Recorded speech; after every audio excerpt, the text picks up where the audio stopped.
You think that vest makes you tough? I don't need fists to prove who I am. Then hit me. One punch. Officer, you have no idea who he is. Look at you. Officer Derek Lawson sneered as he deliberately poured the last of his beer over the black biker's faded leather vest, watching the cold liquid drip onto the wooden floor. He jabbed a finger straight into the man's chest. A black biker wearing patched-up leather like it makes you dangerous. You're just another guy pretending a motorcycle can earn him respect. The room fell silent. Marcus Jackson, a 43-year-old black man with calm brown eyes and a weathered leather vest, simply glanced down at the beer soaking through his clothes and quietly unfolded a paper napkin. Lawson laughed, kicked Marcus's worn motorcycle helmet across the floor, then pointed at him again so everyone in the bar could see. "What's wrong?" he shouted. "Too scared to defend yourself? I thought bikers were supposed to be fearless. Guess your mouth is louder than your backbone." He stepped within inches of Marcus's face, spreading his arms for the crowd. "Come on, hit me one punch. That's all I'm asking. Or admit you're nothing but a coward hiding behind that black leather and that loud Harley." Phones instantly rose into the air. Marcus never raised a hand. Then the thunder of dozens of Harley engines rolled into the parking lot, shaking every window in the building. Marcus slowly lifted his eyes toward the entrance and quietly recognized every single engine. If you've ever watched someone be judged before anyone knew the truth, stay with us until the very end. Tell us where you're watching from and what time it is in your city. And if stories about dignity, courage, and justice matter to you, consider subscribing. You won't want to miss what happens next. Hey everyone, I've learned more from a 2-hour bus ride next to a stranger than from most classrooms I sat in. Come sit with me. 24 hours earlier, nothing about Marcus Jackson's Saturday suggested it would end with beer soaking his clothes and an entire town questioning what courage really looked like. Long before sunset painted the Florida coastline orange, Marcus had already spent the morning inside a modest brick community center, a few miles from Harbor Jack's roadhouse. The building wasn't impressive. The paint had begun to peel around the windows, and the parking lot carried more potholes than pavement. Yet to dozens of struggling veterans, it felt more like home than anywhere else. Marcus preferred it that way. Few people knew the quiet black man with the weathered Harley Davidson spent nearly every weekend helping former service members rebuild their lives. Some battled PTSD. Others had lost their families after multiple deployments. A few had nowhere left to sleep except inside aging pickup trucks parked behind grocery stores. Marcus never asked for recognition. He listened. He helped them write resumes. He called employers. He delivered groceries without telling anyone where they had come from. Whenever someone thanked him, he simply smiled and replied, "One day, you'll help somebody else." That afternoon, he finished organizing a fundraiser that had collected enough donations to cover counseling sessions for 8 veterans over the next 6 months. His closest friend, Eddie Morales, a retired Navy corpsman, carried the last folding chair toward the storage room. "You know." Eddie laughed. "Normal people celebrate after pulling off something like this." Marcus wiped sweat from his forehead. "I am celebrating." "Working isn't celebrating." "I'm riding." Eddie rolled his eyes. "You and that Harley." Marcus chuckled. "She never complains." 20 minutes later, Marcus pulled his old black Harley onto the coastal highway. The motorcycle wasn't polished. It wasn't expensive. Its paint had faded beneath years of sun and rain. The leather saddlebags had been repaired so many times that every scratch seemed to tell another story. Marcus loved every mile it had traveled. The bike reminded him that perfection wasn't what made something valuable. Character did. As the warm evening breeze rolled off the Atlantic Ocean, he headed toward Harbor Jack's roadhouse, a place known throughout the county as more than just another biker bar. Tourists assumed it belonged to outlaw motorcycle clubs. They couldn't have been more wrong. On any given weekend, the parking lot held motorcycles owned by retired firefighters, police officers, Marines, Navy veterans, teachers, mechanics, nurses, and truck drivers.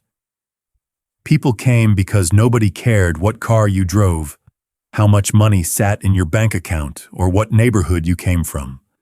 Respect had to be earned, not purchased. Marcus appreciated that. He parked near the far edge of the lot, instead of taking one of the spaces closest to the entrance. Inside country music drifted through the speakers, while customers laughed over burgers and pool games. The bartender, Linda Harris, spotted Marcus immediately. "There he is," she called with a smile. "Our favorite disappearing customer." Marcus laughed softly. "I disappear because you keep trying to feed me. You look too skinny." "I've been the same weight for 15 years, and I've been telling you the same thing for 15 years. She placed a tall glass of iced cola on the counter before he even ordered. The usual. Marcus reached for his wallet. Linda gently pushed his hand away. "Already paid." He frowned. "By who?" She nodded toward the far end of the bar. An elderly Vietnam veteran wearing a faded cavalry cap raised his coffee mug. Marcus smiled and walked over. "You shouldn't have." The old veteran shrugged. "You covered my counseling sessions 3 months ago. You never told me. You never asked." Marcus sat beside him. They spent nearly an hour talking about motorcycles, grandchildren, fishing, and the stubborn Florida humidity. Not once did Marcus mention his own military career. He rarely did. For him, the past belonged exactly where it was, in the past. As darkness settled outside, the front door swung open. Officer Derek Lawson entered with another uniformed patrol officer. The conversations inside the bar immediately grew quieter. Lawson had only worked for the Harbor County Sheriff's Office for 2 years, but his reputation had spread much faster than his experience. He believed every biker gathering eventually led to trouble. He believed appearances revealed character, and he enjoyed reminding people that a badge gave him authority. His eyes swept across the room until they landed on Marcus. A black man, leather vest, Harley parked outside. Lawson's expression hardened before the two had exchanged a single word. "There we go," he muttered under his breath. His partner, Officer Ben Collins, noticed the change immediately. "Easy," Ben whispered. "They're just having dinner." Lawson ignored him. He slowly walked through the room, deliberately studying every motorcycle patch hanging on the customers' backs. Several veterans quietly returned his stare. No one said anything. Marcus continued speaking with the elderly veteran as though the officers weren't even there. That calm irritated Lawson more than open defiance would have. He approached their table. "You riding the black Harley outside?" Marcus looked up politely. "Yes, sir." "Yours?"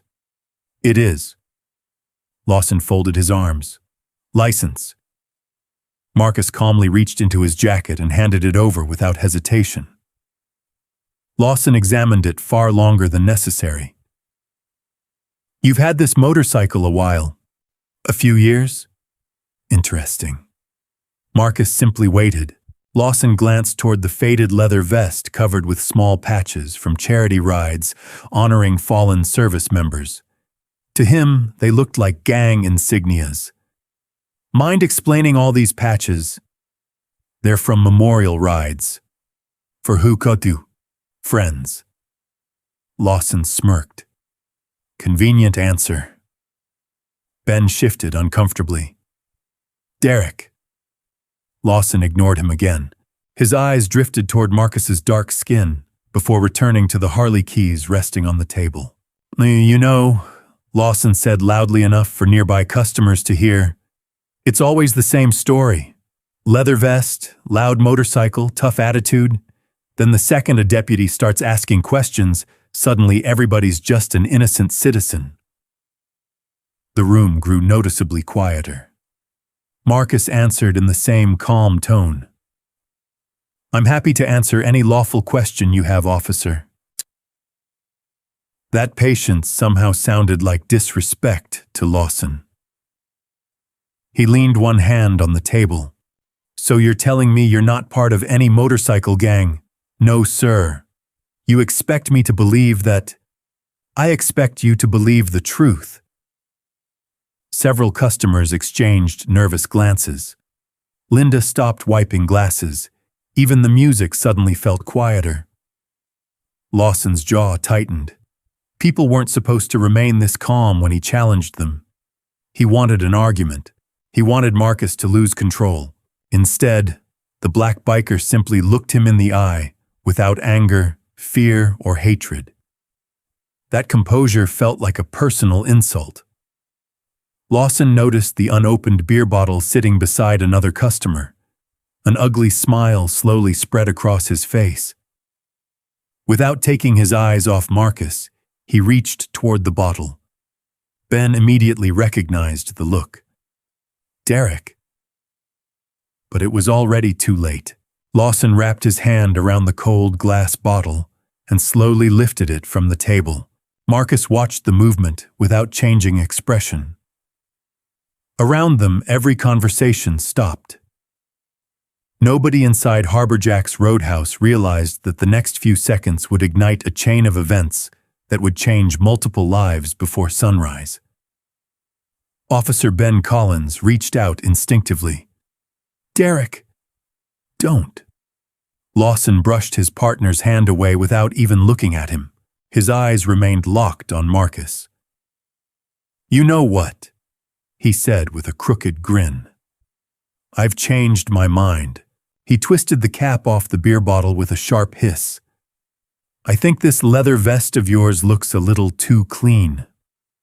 Before anyone could react, Lawson slowly tilted the bottle. Cold beer cascaded over Marcus's shoulders, soaking the faded black leather vest that had already seen countless miles beneath the Florida sun. The liquid dripped onto the wooden floor, collecting around his worn riding boots. The entire bar froze. No one laughed. No one spoke. Only the steady drip of beer echoed through Harbor Jack's roadhouse. Lawson lowered the empty bottle with a satisfied smile. "There." He shrugged. "Now you look like you actually belong in a biker bar." Marcus glanced down at the wet leather. His vest wasn't expensive. It wasn't fashionable. But it was one of the few things he truly cared about. Every patch stitched onto it represented a memorial ride for a fallen service member. Every faded thread carried the name of someone who never made it home. Lawson didn't know that. He didn't care. Marcus quietly removed a folded handkerchief from his pocket and began wiping the beer from one of the memorial patches. His silence irritated Lawson even more. "Seriously?" Lawson laughed loudly enough for the entire room. "You're not even angry." Marcus finally met his eyes. "I'd rather not make someone's bad decision become mine." Several customers nodded almost imperceptibly. The answer only embarrassed Lawson. He wanted shouting. He wanted resistance. Instead, the black biker sounded calmer than anyone else in the building. Lawson's face hardened. "Oh, I get it." He pointed directly at Marcus, making sure everyone in the bar was watching. "You think staying quiet makes you look tough?" Marcus didn't answer. Lawson took 2 slow steps closer until barely a foot separated them. "You people always play the victim when law enforcement shows up." Ben sighed. "Derek, I've got this." Marcus spoke evenly. "Officer, if I've broken a law, tell me what it is." Lawson smirked. "Don't worry. I'm still looking." The remark drew uncomfortable glances throughout the room. Linda Harris set down the glass she had been drying. "Officer," she said carefully, Marcus has been coming here for years. Lawson turned toward her. I didn't ask. He's never caused a single problem. I said. His voice became sharper. I didn't ask. The bartender fell silent. Across the room, several veterans exchanged looks. One of them quietly slipped his phone from his pocket and started recording. Then another. Within seconds, nearly half a dozen phones were pointed toward the confrontation. Lawson noticed. Good. He spread his arms dramatically. Record everything. He jabbed another finger toward Marcus. Let's show the internet what happens when some fake tough guy realizes he's been caught. Marcus calmly folded his damp handkerchief. You keep saying I've done something. What exactly do you believe I've done? Lawson looked toward the parking lot through the front window. I've seen enough biker gangs to know the signs. Marcus answered softly. I volunteer at a veterans center. I didn't ask about your hobbies. I rode here after a fundraiser. Lawson laughed. Sure you did. The elderly Vietnam veteran who had bought Marcus's drink slowly stood from his stool. I was with him all afternoon. Lawson turned immediately. Sit down. The old man didn't move. I said I was with him. Lawson stepped toward him. You want to interfere with a police investigation? There isn't an investigation. There is now. The room grew colder. Marcus quietly stepped between them, not aggressively, simply enough to keep the elderly veteran from becoming the next target. Please. Marcus looked at the older man. Sit back down. The veteran hesitated. Marcus gave him a reassuring nod. I'll handle this. Reluctantly, the old man returned to his seat. Lawson laughed again. There it is. He pointed at Marcus, trying to play the hero. Marcus answered without emotion. No. I'm trying to keep tonight peaceful. Lawson leaned in until only inches separated them. If you wanted peace, you wouldn't dress like an outlaw. His eyes dropped toward the Harley key resting on the table. You know what? He picked up the key between two fingers. I ought to have that motorcycle towed. Marcus extended his hand. Please give me my key. Lawson smiled. Make me. The words hung in the air. Every person inside Harbor Jacks knew exactly what Lawson wanted. One shove, one swing, one excuse, anything that would justify handcuffs. Marcus slowly lowered his hand. I won't. The answer seemed to disappoint Lawson. He tossed the key back onto the table before suddenly kicking Marcus's black motorcycle helmet across the hardwood floor. The helmet slammed against the jukebox with a loud crack.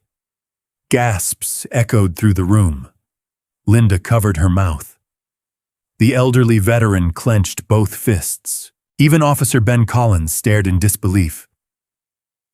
Derek Lawson ignored everyone. He pointed toward the helmet lying across the room. Go get it. Marcus remained exactly where he was. Lawson folded his arms. What? Too proud now? Marcus looked at the helmet for a brief second before returning his gaze to Lawson. It's only a helmet. Lawson laughed mockingly. So go pick it up. Marcus spoke quietly. It'll still be there when you're finished. That calm response landed like a slap. Lawson's face flushed red. He stepped even closer, almost chest to chest. So that's how you want this? He raised his voice so the entire bar could hear. I've heard bikers brag for years about loyalty, courage, and brotherhood. He pointed directly into Marcus's face. But all I see is one scared man standing in wet leather. The cameras kept recording. Nobody interrupted. Nobody blinked. Lawson spread his arms and shouted loud enough for the parking lot outside. Come on! He pounded his own chest. "Fight me!" His voice echoed through the building. One punch. He took another step forward. "That's all I'm asking." His grin widened. "Or admit every biker in this place is just a coward hiding behind a Harley." The silence afterward felt almost unreal. Marcus looked steadily into Lawson's eyes. Then he quietly said something almost no one expected. "I fought enough battles for one lifetime." Lawson scoffed. "No, you've just never won one." At that exact moment, a low rumble drifted in from outside. At first it sounded like distant thunder. Then another engine joined it. And another. Within seconds, dozens of unmistakable Harley-Davidson engines rolled across the parking lot in perfect rhythm. Every window inside Harbor Jack's vibrated. Every head slowly turned toward the entrance. Marcus closed his eyes for a brief moment. A faint smile, the first of the evening, crossed his face. He recognized every engine long before anyone else did. Officer Lawson mistook the sound for a biker gang coming to back Marcus up. He couldn't have been more wrong. The deep rumble outside grew louder until the glasses behind the bar began to vibrate against their shelves. Every conversation inside Harbor Jack's stopped. Officer Derek Lawson glanced toward the front windows with a smug grin. "Perfect," he said. "Looks like your biker buddies came to save you." Marcus Jackson remained exactly where he stood. "No," he answered quietly. "They came because we already had plans." Lawson laughed. "That's even better." He turned toward Officer Ben Collins. "Call for backup." Ben frowned. "For what?" "For a possible gang disturbance." Ben looked through the front window. Motorcycle headlights were slowly filling the parking lot, but something about the formation seemed unusual. The bikes weren't racing. They weren't revving aggressively. They rolled in slowly almost. Organized. Lawson didn't notice. He was too focused on Marcus. "You know what's funny?" Lawson sneered. "Guys like you always think strength comes in numbers." Marcus calmly replied, "Real strength is knowing when not to use it." Lawson scoffed. "Keep telling yourself that." Outside, the first Harley came to a gentle stop. Then another. Then another. Within less than a minute, more than 20 motorcycles were lined up in perfect rows across the parking lot. Not one rider shouted. Not one engine was revved for attention. When the last motorcycle shut off, an almost eerie silence settled over the night. The riders removed their helmets one by one. Men and women, young and old. Some walked with slight limps. One carried a prosthetic leg. Another wore hearing aids. Several had silver hair beneath weathered bandanas. None of them looked interested in starting a fight. Inside the bar, the elderly Vietnam veteran slowly smiled. "They're here," Linda Harris whispered.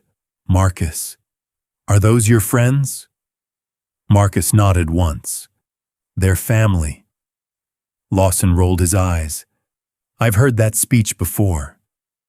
The front door opened. The first man through it was nearly 70 tall, broad-shouldered, despite his age, wearing worn blue jeans and an old leather vest with no flashy patches. He calmly surveyed the room before his eyes settled on Marcus. A warm smile crossed his face. "Evening, Chief." Marcus smiled back. "Good to see you, Frank." Lawson immediately stepped between them. "Stop right there." Frank raised an eyebrow. "Problem, officer." "I'm conducting an investigation." Frank glanced around the room. "Into what?" Lawson folded his arms. "This man." Frank looked at Marcus, then back at Lawson. "I've known him for over 20 years. Congratulations." "I don't believe he's committed a crime." Lawson's expression darkened. "I wasn't asking for your opinion." Frank chuckled softly. "Seems like you aren't asking anyone's." The remark drew a few quiet laughs from the patrons. Lawson pointed toward the door. "You can wait outside." Frank didn't move. Instead, he calmly reached into his pocket. For one brief moment, Lawson placed a hand on his holster. Frank slowly pulled out nothing more dangerous than an old pair of reading glasses. He put them on and studied Marcus's beer-soaked vest. "That's a shame." Marcus shrugged. "It'll wash."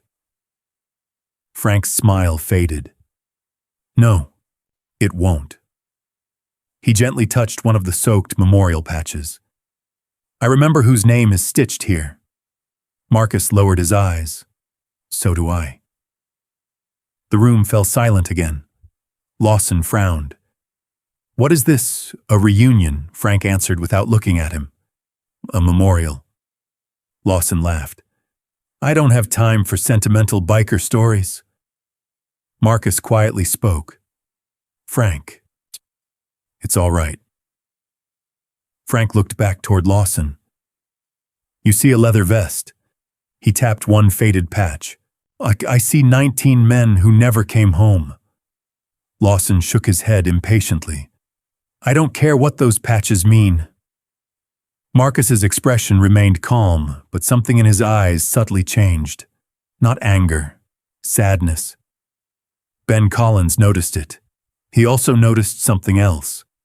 Every biker who entered the bar greeted Marcus exactly the same way. "Good evening, Chief." "Glad to see you, Chief." "Happy birthday, Chief." Not Marcus, not Mr. Jackson, Chief. Ben leaned toward Lawson and Derek. "What? Have you noticed they all call him Chief?" Lawson shrugged. So maybe we should figure out why." Lawson smirked. "I already know why. They're trying to impress me." At that moment, another group entered. A woman in her early 50s with a Marine Corps tattoo.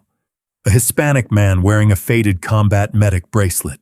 A broad-shouldered rider with burn scars running across one side of his face. Each of them walked directly toward Marcus. Each shook his hand. Each called him exactly the same thing. "Chief." None of them acknowledged Lawson beyond a brief glance. That irritated him even more.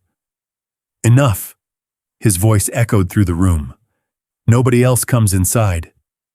Nobody moved. Lawson pointed toward Marcus. "I'm placing him in investigative detention." Ben stared at him. "For what charge?" "I'll determine that after questioning." "You don't have reasonable suspicion." "I said I'll determine it." Marcus slowly extended both hands away from his body. "If you believe you've got legal grounds, I'll cooperate." Frank immediately looked at him. "Chief." Marcus gave a nearly invisible shake of his head. "No." Frank understood instantly. He stepped back. The other bikers did the same. No arguments, no threats, no raised voices. Their discipline confused everyone watching. Lawson mistook it for fear. "You see," he laughed, "they know better." Marcus quietly replied, "No, they trust me."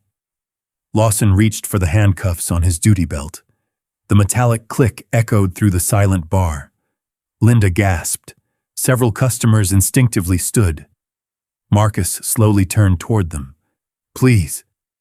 His voice remained calm. "Everyone stay where you are." The entire room obeyed. Even Lawson hesitated for a fraction of a second. Ben had never witnessed that kind of quiet authority. Nobody questioned Marcus. Nobody panicked. Nobody challenged the officer.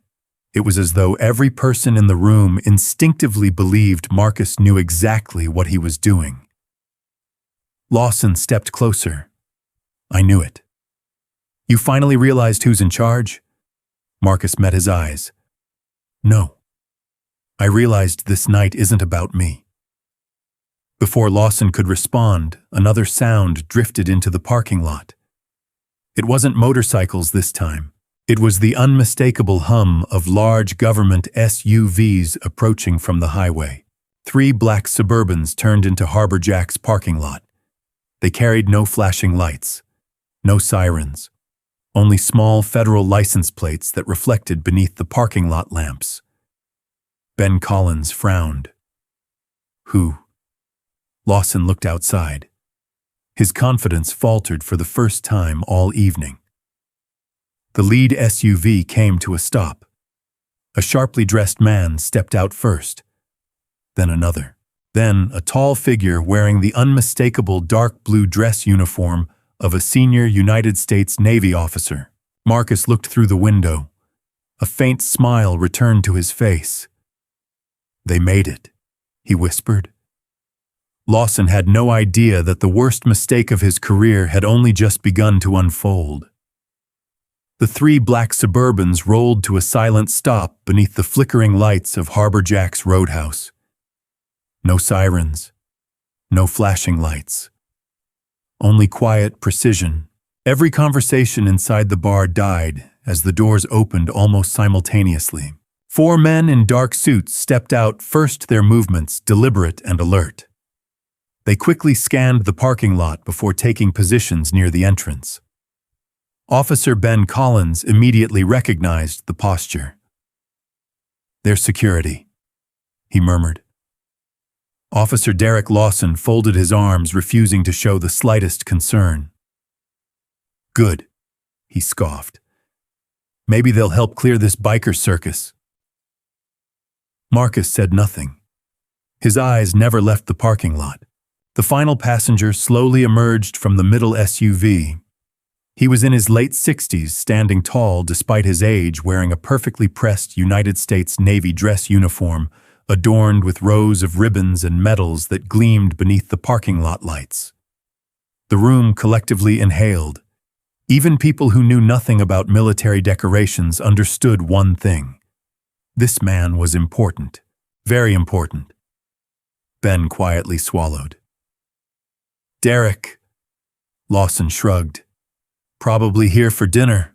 Inside the bar, every biker instinctively straightened their posture. The elderly Vietnam veteran quietly stood. Then Frank. Then the woman with the Marine Corps tattoo. Then the burn survivor. Within seconds, every rider inside Harbor Jack's was standing. Not because anyone ordered them to, because respect demanded it. The Navy officer stepped inside.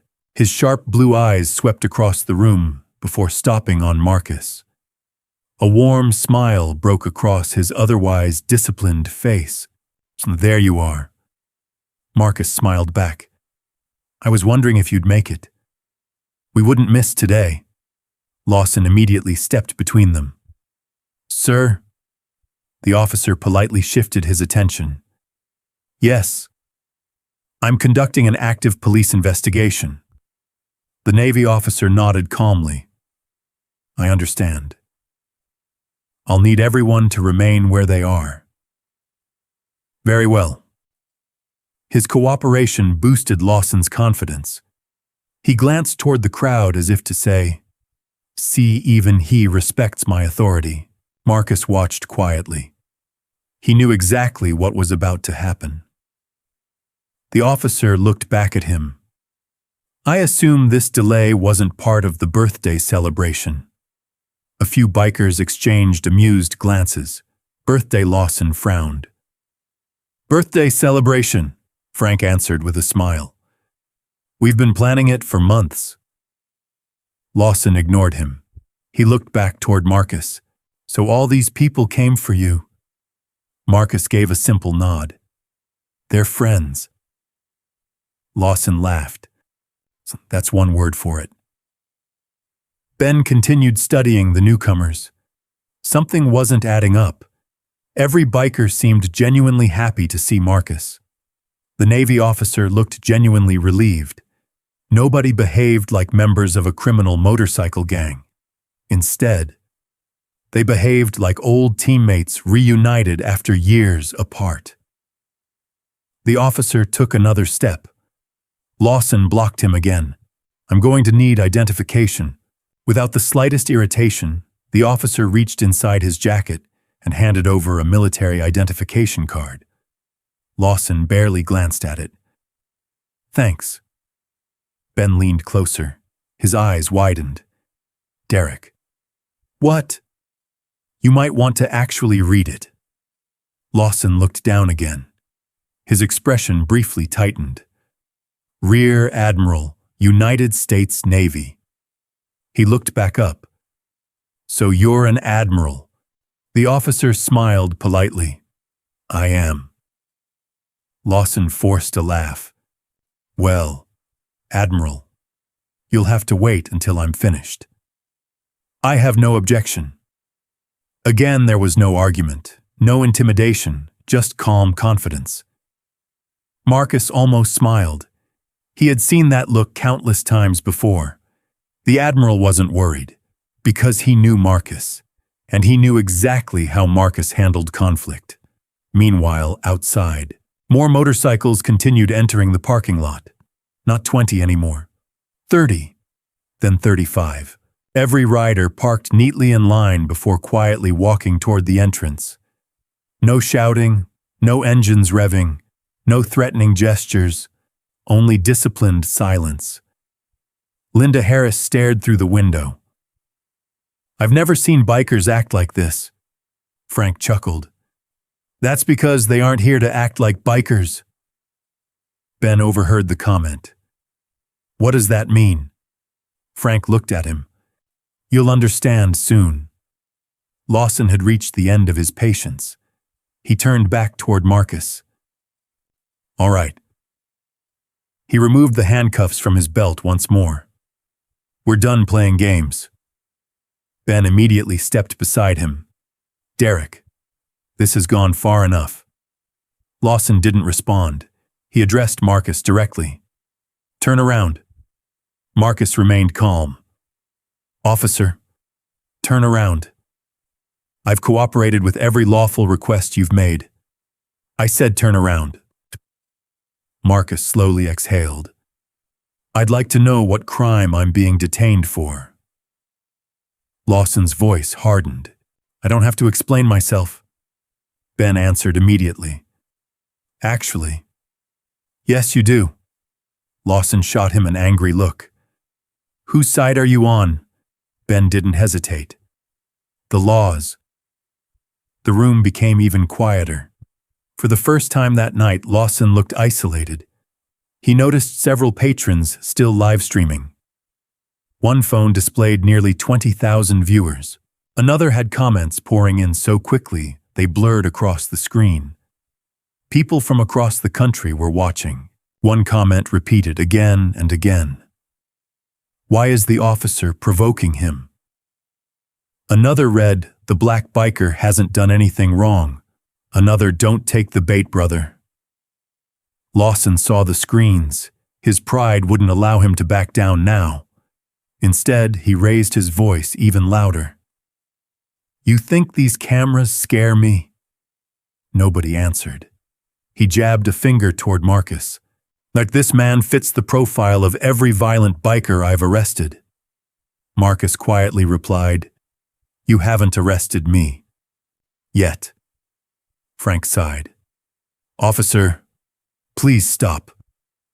Lawson spun toward him. You stay out of this. Frank smiled faintly. I've spent most of my life watching young men mistake arrogance for strength. That struck a nerve. Lawson took a step toward Frank.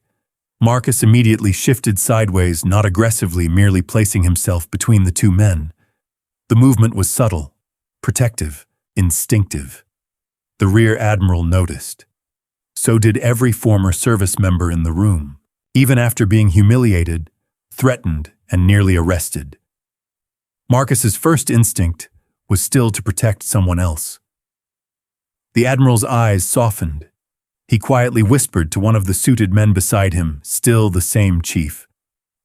The man nodded. He hasn't changed. Outside, another convoy entered the parking lot. This time, the vehicles weren't motorcycles. Two black SUVs bearing federal government plates rolled in behind the Suburbans.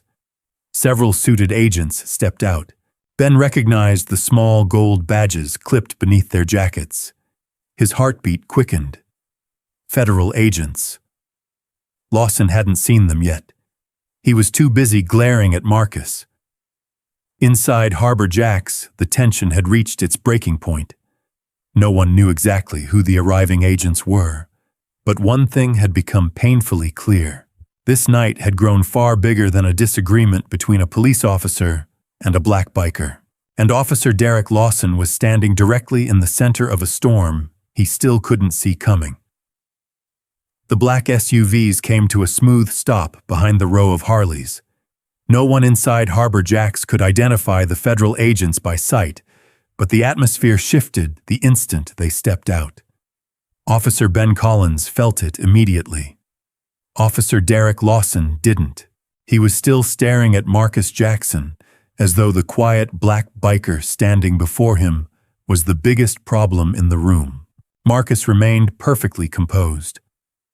"Officer," he said evenly, "I'd still like to know why you intend to handcuff me." Lawson tightened his grip on the cuffs. "I don't answer questions from suspects. I'm not resisting. You don't have to." Ben finally stepped directly between them. "Derek." "This is over." Lawson glared at him. "You giving me orders now?" "I'm reminding you of department policy. There is no probable cause. There is no reasonable suspicion, and there are at least 50 witnesses recording every second of this." Lawson's jaw tightened. Before he could answer, the front door opened again. A woman in her early 40s entered, still wearing blue hospital scrubs beneath a light jacket. She froze the moment she saw Marcus. Her eyes filled with disbelief. "No," she whispered. "It can't be." Marcus looked toward her and smiled gently. "Good evening, Dr. Emily." She covered her mouth with one trembling hand. "My God, you really are here." The entire bar looked back and forth between them. Lawson frowned. "You know him." Emily let out a quiet laugh, almost overwhelmed. "Know him." She slowly walked toward Marcus. "If this man hadn't been there, my husband would have died in Afghanistan." The room became silent. Lawson folded his arms. "What's that supposed to mean?" Emily never took her eyes off Marcus. "My husband was an explosive ordnance technician. The convoy was hit. He lost almost half his blood before medical evacuation arrived." She swallowed hard. The report said survival was impossible. She looked directly at Marcus, but someone carried him nearly a mile under enemy fire. Marcus lowered his eyes. There were a lot of people helping. Emily smiled through tears. "No. There was one man." She pointed gently toward Marcus. "Him." Marcus shook his head. "The medic saved him. The helicopter crew saved him. I only carried him." Emily laughed softly. "That's exactly what my husband said." She turned toward everyone watching. For 12 years, he has refused to call himself a hero. He always says somebody else deserves the credit. Frank smiled knowingly. "That's our chief." Lawson interrupted. "So he was in the military." Marcus answered calmly.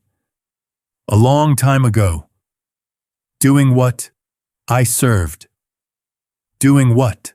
Marcus simply smiled. "I served." The lack of details irritated Lawson. "Funny. Oh, you don't seem very proud of it." Marcus replied quietly, "I don't need strangers to validate my service." Several veterans nodded. Emily reached into her purse and carefully removed a folded photograph. The edges were worn from years of handling. She handed it to Ben Collins. Ben looked down. The picture showed a younger Marcus standing beside a hospital bed. A wounded soldier smiled despite heavy bandages. Across the bottom, written in black marker, were the words, "To the man who carried me home." Ben slowly looked back at Marcus. "You never told anyone." Marcus shrugged. "It wasn't about me." Emily wiped away a tear. "Every anniversary, my husband says the same thing. If you ever meet Marcus Jackson, tell him my children exist because of him." Silence settled across the room. Even Lawson hesitated. Only for a second, then his pride took over. "Touching story." He looked toward Marcus. "It still doesn't explain why 30 bikers and an admiral are here." Before Marcus could answer, Linda Harris walked out from behind the bar. "I can." Everyone looked at her. She folded her arms. "Marcus has been coming here almost every Saturday for 7 years." She pointed toward different people around the room. "He paid that man's mortgage after cancer treatment." She nodded toward another veteran. "He bought him hearing aids." She pointed toward the bartender's assistant. "He covered her college tuition after her father died." Marcus sighed. "Linda." She ignored him. "He never let us put his name on anything. He always told us to say an anonymous donor helped." Frank laughed. "Anonymous never lasted very long around here." Another veteran spoke up. "He rebuilt my garage after Hurricane Ian." A woman near the pool tables added, "He paid for my son's rehabilitation." Another voice came from the back. "He fixed my roof." Another. "He bought groceries for my mother." Another. "He visits the VA hospital every Christmas." The stories kept coming. None of them were dramatic. None of them involved money thrown around to impress people. Just dozens of quiet acts of kindness no one had ever connected to the same man. Ben slowly shook his head. He looked at Marcus with completely different eyes now. Lawson refused to. "So what?" He scoffed. "Helping people doesn't make anyone above the law." Marcus nodded. "I agree." Lawson blinked. "You do, if I've broken the law." Marcus calmly extended both hands. "Do your job. But if I haven't." He looked directly into Lawson's eyes. "Then please remember, your badge isn't permission to humiliate people." For the first time that evening, Lawson had no immediate reply. Outside, one of the federal agents entered the bar and quietly approached the rear admiral. He leaned over and whispered something. The admiral smiled. "They're here." Frank looked toward the entrance. "So they're finally coming." Ben frowned. "Who's coming?" The admiral answered without taking his eyes off Marcus. "The men who spent years trusting him with their lives." A low murmur spread across the room. More boots echoed outside. Heavy, measured, military. The front door opened once again. 5 broad-shouldered men entered wearing simple civilian clothes. No medals, no uniforms. Yet every one of them carried themselves with unmistakable discipline. The instant they saw Marcus, they stopped walking, without speaking a single word. All 5 stood perfectly straight. Then, almost instinctively, they saluted. Every veteran inside Harbor Jacks immediately followed. One salute after another swept across the room. Marcus looked visibly uncomfortable. He slowly returned the salute. "At ease," he said with a quiet smile, but none of them lowered their hands immediately. Officer Ben Collins stared at the scene in disbelief. He had never seen dozens of hardened veterans salute an ordinary civilian with that level of respect. Beside him, Derek Lawson finally began to feel something he hadn't experienced all night. Uncertainty. Because for the first time, he realized the quiet black biker he had mocked. Drenched with beer and nearly arrested, might not be an ordinary man at all, and whatever truth was about to emerge, it was going to be far bigger than anyone inside Harbor Jacks had imagined. The room remained frozen beneath a sea of raised salutes. Marcus Jackson slowly lowered his hand first. "At ease," he said quietly. One by one, the veterans obeyed, not because they feared him, because they trusted him. Officer Ben Collins had never witnessed that kind of respect outside a military ceremony. Officer Derek Lawson saw something entirely different. He saw his authority slipping away. His face hardened. Enough. His voice cracked through the silence. "This little performance is over." No one answered. Lawson stepped forward, pointing directly at Marcus. "I don't care how many friends you've invited. I don't care how many war stories people tell. You don't get special treatment because people salute you." Marcus nodded calmly. "I never asked for any." "Then turn around." Lawson lifted the handcuffs again. "This is your last warning." Several veterans instinctively took a step forward. The movement was small, protective. Marcus noticed immediately. Without even turning around, he slowly raised one hand beside his body, a silent signal. Every veteran stopped instantly. Frank folded his arms again. The Marine veteran relaxed her stance. Even the 5 newly arrived former operators remained exactly where they were. The discipline stunned Ben. Not a single person questioned Marcus's gesture. Lawson mistook it for surrender. He smiled. "See? They know who's in charge." Marcus looked at him with genuine sadness. "No. They know what's at stake." Lawson ignored the remark. He grabbed Marcus's left wrist. The entire room held its breath. Ben stepped forward. "Derek, stop. There is no lawful basis." Lawson never looked away from Marcus. "I'll determine that downtown." Marcus gently pulled his wrist back, not violently, only enough to keep Lawson from forcing the cuffs on him. "I am not resisting. I'm asking one final time. What crime am I being detained for?" Lawson's patience finally snapped. "I don't need to explain myself to you." His voice echoed through Harbor Jacks. Several phones captured every word. The live stream viewer count surged again. 30,000, then 38,000. Comments flooded the screens. "He's abusing his badge. The biker hasn't threatened anyone. Someone stop this officer." Near the doorway, one of the federal agents quietly spoke into a radio. Another agent nodded. Neither interfered. Not yet. The rear admiral watched Marcus carefully. He knew exactly why. Marcus had always believed that true character revealed itself under pressure.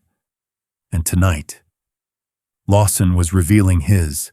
The officer reached for Marcus again. This time he shoved him backward. Not hard enough to knock him down, just enough to make a point. Marcus took one step back. Nothing more.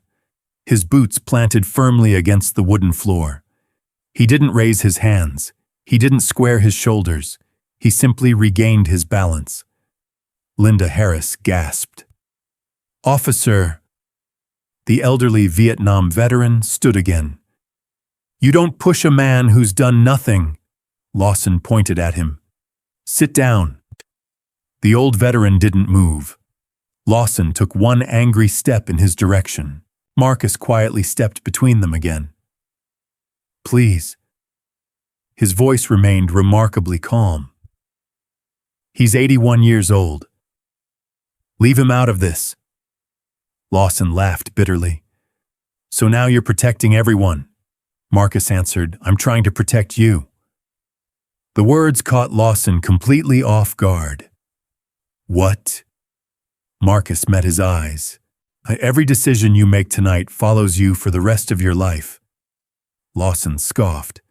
"You threatening me? No. I'm warning you. The room fell silent again. Frank quietly whispered, "He's giving him one more chance." The rear admiral nodded. "He always does." Ben looked back and forth between them. "What do you mean?" Frank answered softly. "Chief never stops someone from making the right choice.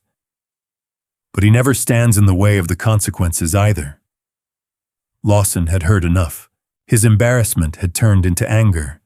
His anger had become desperation. He turned toward the crowd. "You people think this guy's some kind of hero?" Nobody answered. Lawson pointed toward Marcus. "Then let's find out." He spread his arms dramatically. "If he's so honorable, why won't he fight me?" The challenge echoed through the building. Several patrons looked away in disbelief. Marcus sighed quietly. "I've buried too many good people to prove anything with my fists." Lawson smirked. "That's just another excuse." Marcus smiled faintly. "No.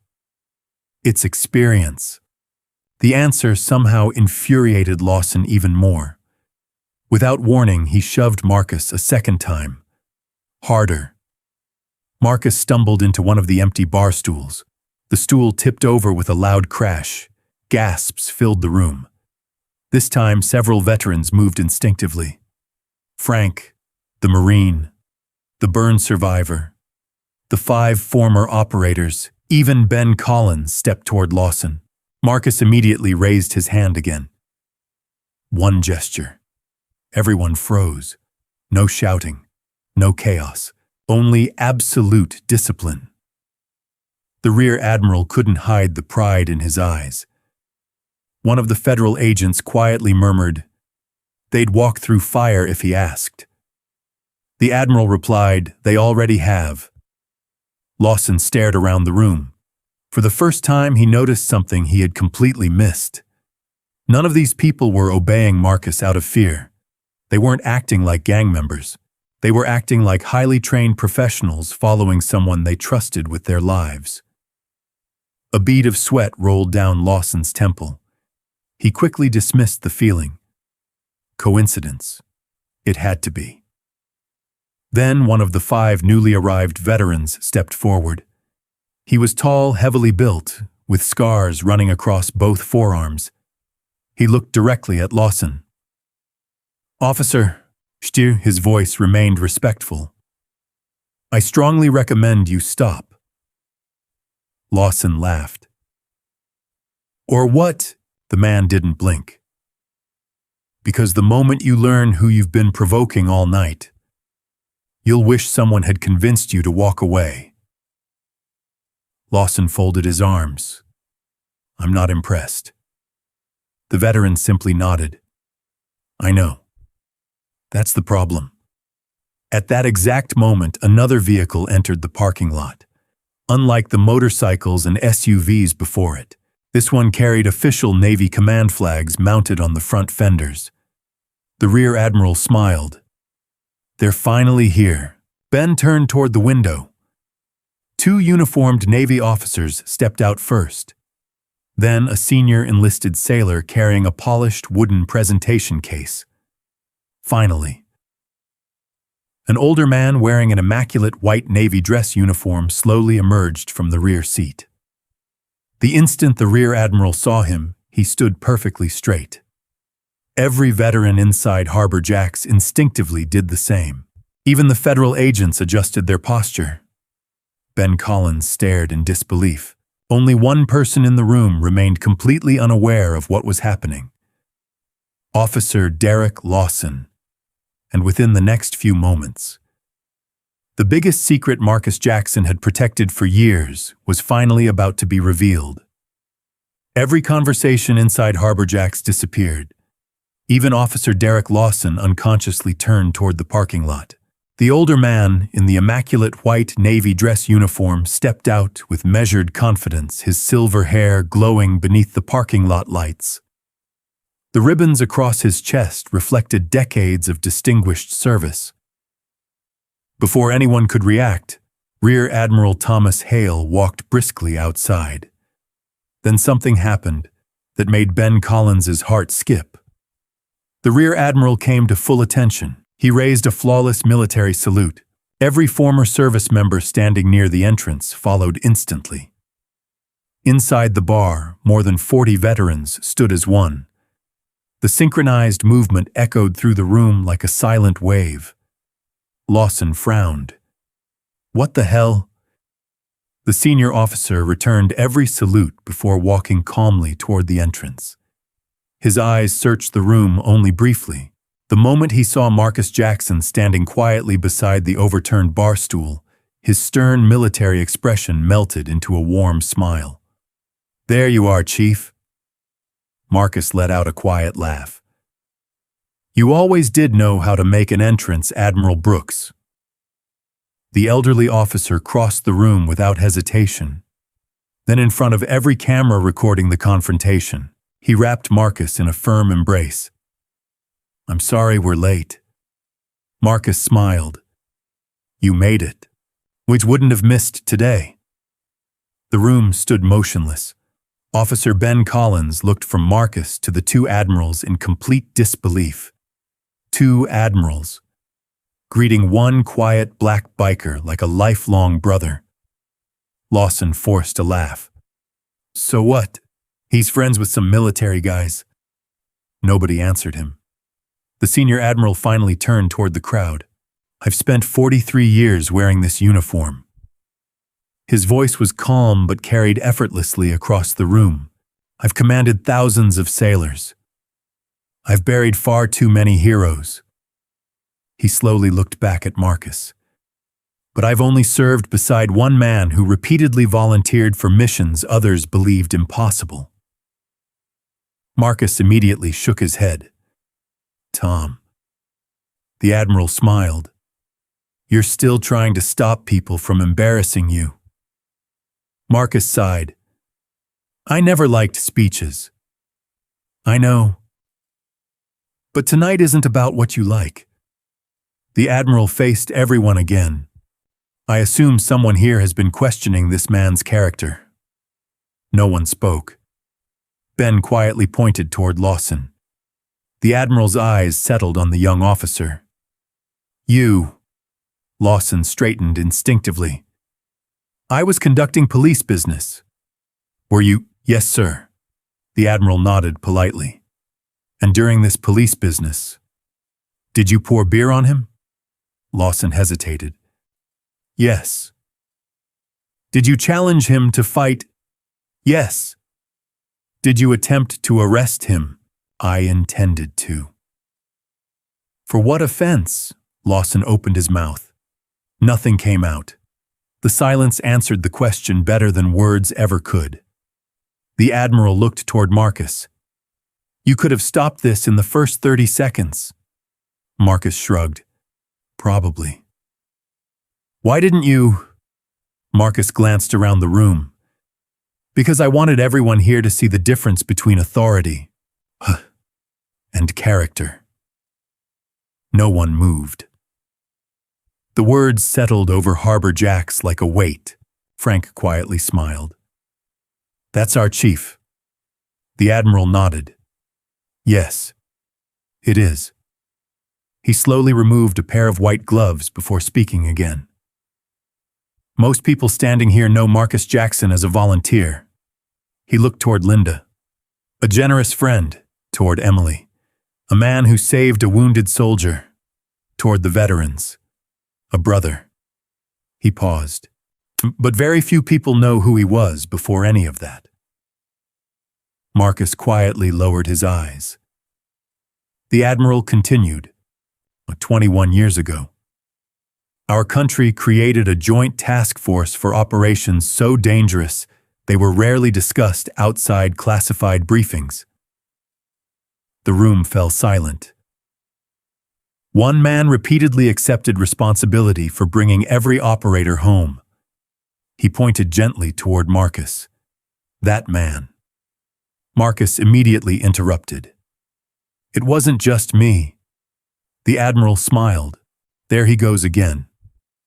He looked back at everyone. "I've argued with him about this for 2 decades.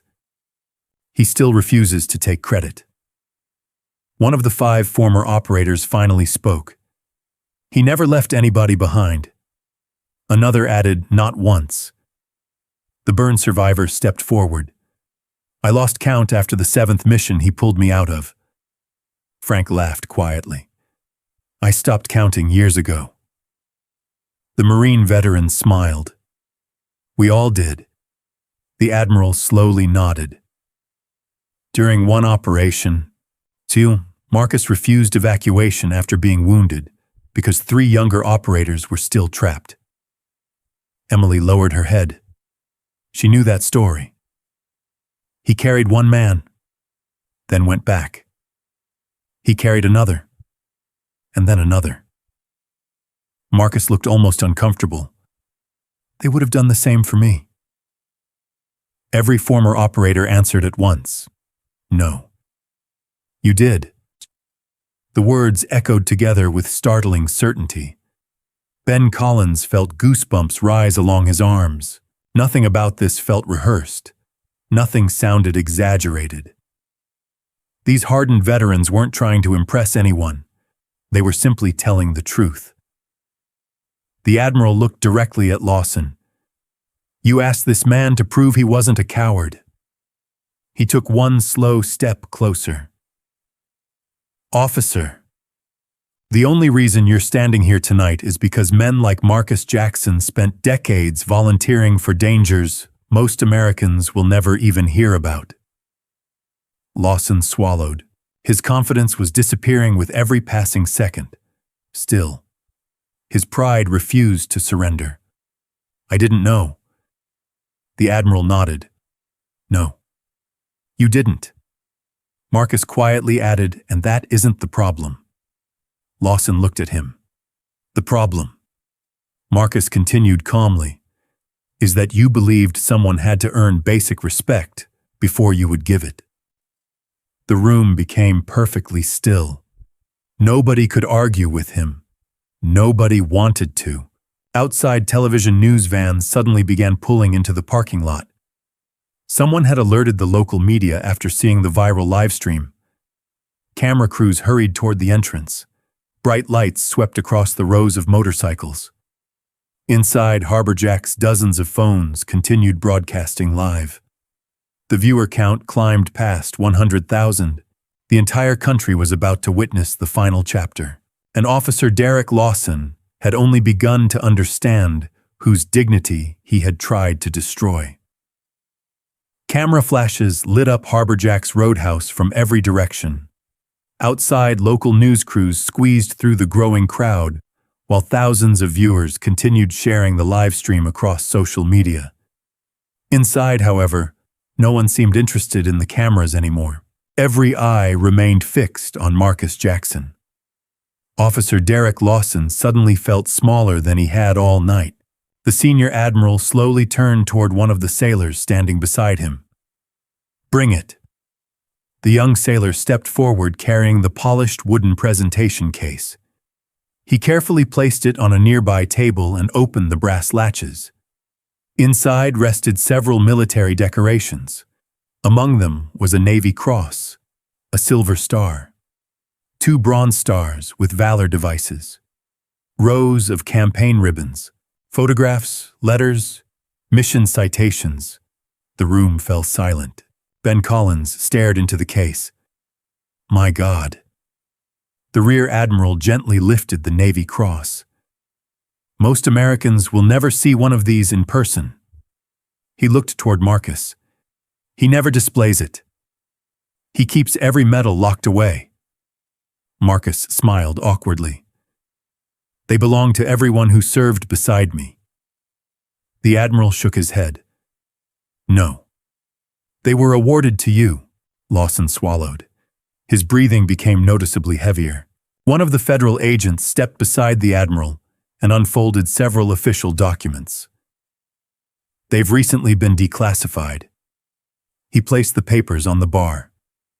Operation Iron Current. Operation Silent Tide. Operation Broken Spear. Each document listed the same operational commander. Master Chief Marcus A. Jackson. The agent continued 23 successful rescue operations. 0 operators left behind. Chukting. Several reporters immediately began taking photographs. Marcus quietly rubbed the back of his neck. I told you all this wasn't necessary. Frank laughed. You've been saying that for 20 years. The burn survivor stepped forward. I'd like to say something. The room nodded. My name is Daniel Mercer. 20 years ago, I was pinned beneath collapsed concrete after an explosion. The extraction team was ordered to withdraw. He looked directly at Marcus. Chief ignored the order. Marcus immediately interrupted. Daniel smiled. No. You've been quiet long enough. He continued. I told him to leave me. I couldn't move. I remember saying, save the others. Daniel's voice trembled. He looked at me and said, nobody gets left behind while I'm breathing. Several veterans lowered their heads. Emily wiped another tear from her cheek. Daniel looked toward Lawson. You asked him to prove he wasn't brave.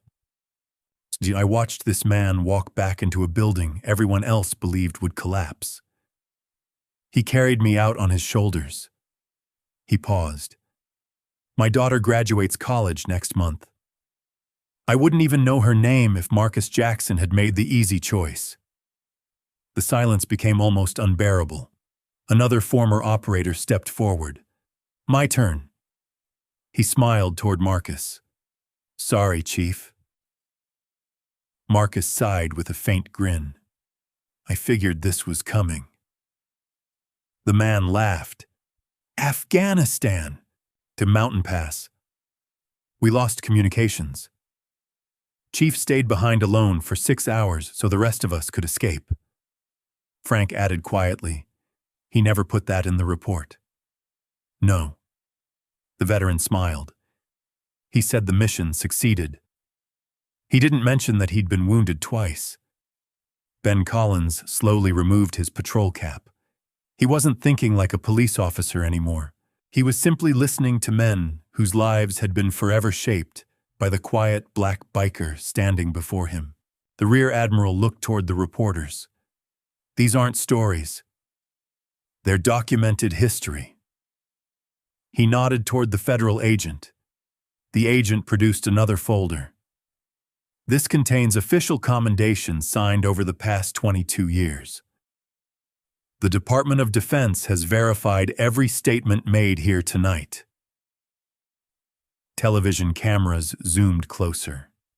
The reporters stopped whispering.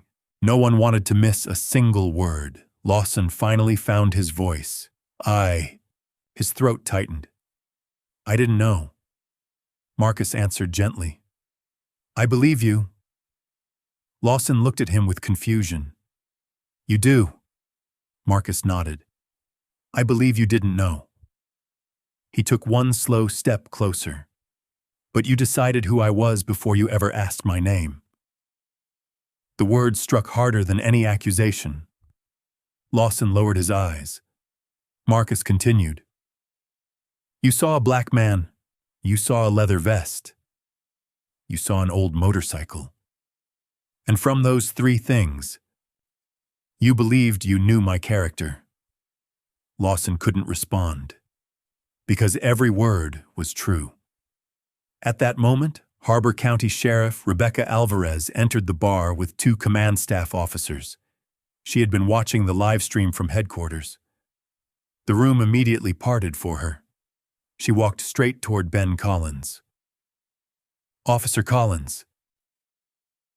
Did everything shown online occur exactly as recorded? Ben answered without hesitation. Yes, Sheriff. Every second. She turned toward Linda Harris. Do your security cameras have audio? Linda nodded. Every angle. They've already been backed up. The sheriff looked at the federal agents. They'll be preserved as evidence. Lawson finally understood where this was heading. His face drained of color. "Sheriff."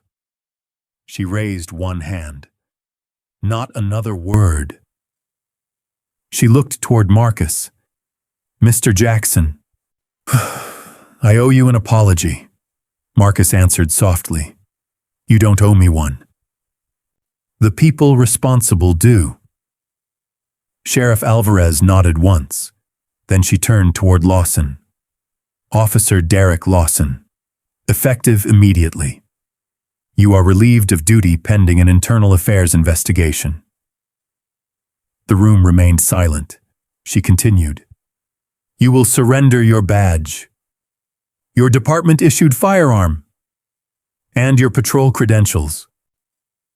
Lawson looked around desperately. Nobody came to his defense. Not Ben, not the crowd, not even his own partner. Slowly, his shaking hand reached toward his chest. He unclipped the silver badge that had meant everything to him only hours earlier. The metallic sound echoed softly as he placed it into the sheriff's waiting hand. Marcus watched without satisfaction, only sadness, because he knew something Lawson still hadn't learned. Losing a badge was painful, but losing the trust of the people it represented was far harder to recover. Nobody applauded. Nobody celebrated. As Officer Derek Lawson removed the badge from his uniform, the silence inside Harbor Jack's roadhouse carried more weight than any cheering ever could. Sheriff Rebecca Alvarez accepted the badge with both hands before speaking quietly. "Officer Lawson, your service weapon." Lawson hesitated for only a moment before unclipping his holster and placing it beside the badge. His shoulders, once squared with confidence, now sagged beneath the reality of his own choices. The sheriff looked toward another supervisor. "Escort Officer Lawson outside." Ben Collins stepped forward. "I'll do it." Lawson looked at his partner. Ben met his eyes without anger. "I'm not walking you out because you're my friend. I'm walking you out because I don't want this to become any harder than it already is." For the first time all evening, Lawson had nothing to say. As they reached the doorway, he stopped. Slowly, he turned back toward Marcus. The cameras continued recording. The entire room waited. His voice cracked. "I judged you before I knew anything about you." Marcus remained silent. Lawson swallowed. "I saw your skin. I saw your motorcycle. I saw your leather vest. And I convinced myself I already knew what kind of man you were." His eyes filled with regret. "I was wrong." Marcus walked toward him, stopping only a few feet away. "I accept your apology." Lawson looked surprised. "You do," Marcus nodded. "Forgiveness and accountability aren't enemies. You can receive one while still facing the other." Those words seemed to strike everyone in the room. Sheriff Alvarez quietly lowered her head. The rear admiral smiled. Frank whispered, "That's why he'll always be our chief." Lawson slowly nodded. "I understand." Marcus gently corrected him. "No, you've only started to understand." Lawson lowered his eyes once more, before walking out into the cool Florida night. No one mocked him. No one celebrated his downfall. Justice didn't require humiliation, only truth. Several minutes later, the television reporters gathered around Marcus. Microphones stretched toward him from every direction. "Master Chief Jackson, sir, how did you remain so calm? Were you ever tempted to fight back? Did you know your story would become national news tonight?" Marcus smiled politely. "I didn't come here to become a headline." One reporter asked, "What stopped you from hitting Officer Lawson?" Marcus looked around Harbor Jack's. He noticed the elderly Vietnam veteran, Emily, Linda, Frank, The 5 former operators, the rear admiral. Then he answered, "When you spend enough years watching good people die, you stop believing every insult deserves a response." He paused. Courage isn't losing your temper. Courage is keeping your character when someone else loses theirs. The room erupted into quiet applause. Not because Marcus had defeated someone, but because he had reminded everyone what real strength looked like. The following morning, the video reached every major news network in America. Millions watched the moment Marcus stood perfectly still while beer soaked the memorial patches honoring fallen service members. Millions watched him refuse every invitation to fight. Millions watched dozens of veterans salute him without being asked. And millions watched the moment 2 admirals embraced a quiet black biker the world had mistaken for an ordinary man. Within 48 hours, Harbor County Sheriff's Office announced that Officer Derek Lawson had been officially terminated following the completion of an expedited internal investigation. The department also introduced mandatory training focused on constitutional policing, implicit bias, professional conduct, and respectful community engagement. Sheriff Alvarez stood before local reporters. What happened inside Harbor Jacks should never happen again. A badge grants authority. It does not grant permission to humiliate. Across the country, veterans organizations shared Marcus's story. Not because he had once served in elite military units, but because he had demonstrated something even rarer after leaving them. Humility. A week later, Harbor Jacks Roadhouse hosted another gathering. This time, no television trucks waited outside.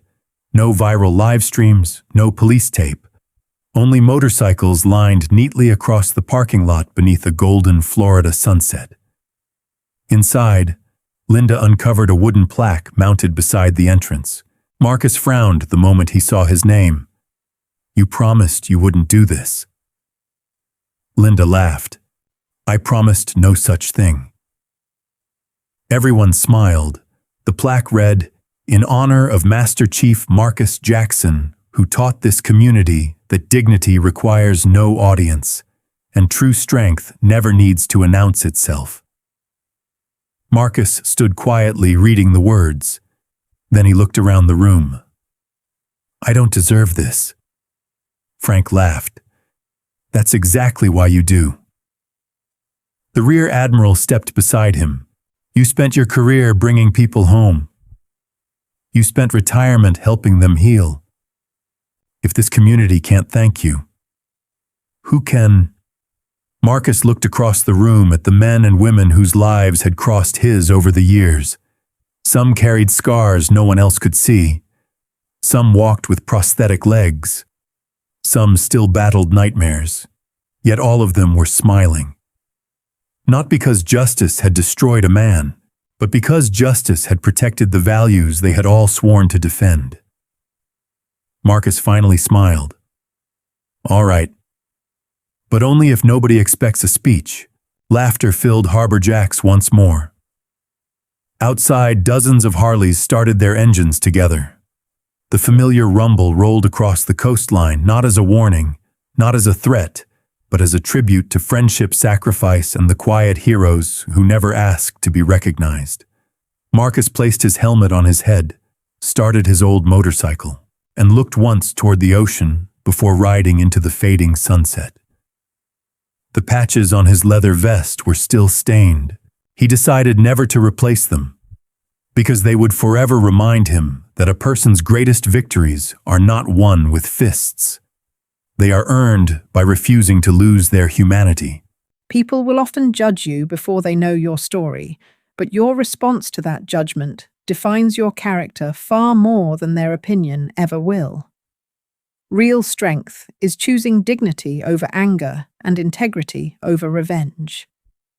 If this story meant something to you, share your thoughts in the comments, tell us where you're watching from, and subscribe for more inspiring stories of courage and justice.